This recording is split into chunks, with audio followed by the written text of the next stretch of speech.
Here at home, there are some newly revealed threats on our southern border. Our Allie Bradley joining us right now, since this alarm is being sounded over disturbing messages threatening the very people who process migrants who are coming into our country. Allie, what exactly are these messages and where do they come from?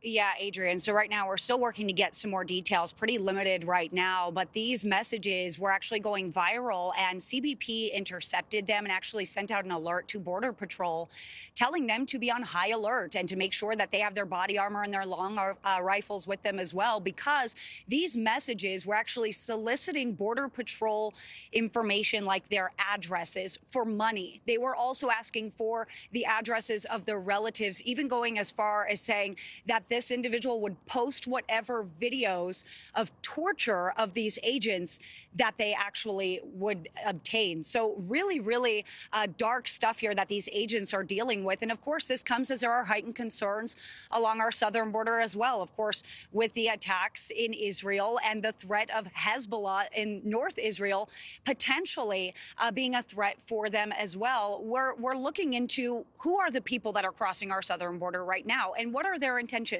Are they here for a better life or do they want to do us harm? So we looked through some data that we were able to obtain from our sources within Customs and Border Protection. And what we are able to find is that CBP actually encountered more than 8,000 migrants from special interest countries at the southern border in September.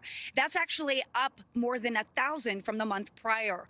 Now, these special interest countries like Lebanon, Iran, and Syria, they're areas identified by our government that present a national security risk, many of them with links to global terrorism. Border Patrol reporting encountering more than 76,000 people from special interest countries in the last fiscal year. That's more than 3,000 people from Egypt, over 450 from Iran, 375 from Syria, 114 from Lebanon, and more than 150 between Iraq and Yemen. Now, officials down here are on high alert. They're watching for terrorist organizations. Adrienne, of course, we know that they would seek to exploit that southern border. We've been reporting it for years that the border is porous, and of course, they want to exploit that.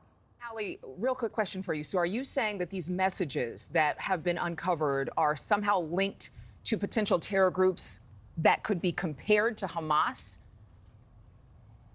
No, I don't know if there's any link to Hamas or this war with Israel here, Adrienne. It's just in kind of conjunction with what's happening and the heightened alerts down here on the ground. But for them to receive messages like that threatening them and their livelihood and their safety as well, while they're also on heightened alert for potential terrorists crossing the southern border, that's a lot for them to be able to manage and also do their job at the same time. So that's one of those things. But this was just an alert that came out this week that we were able to obtain from an internal memo.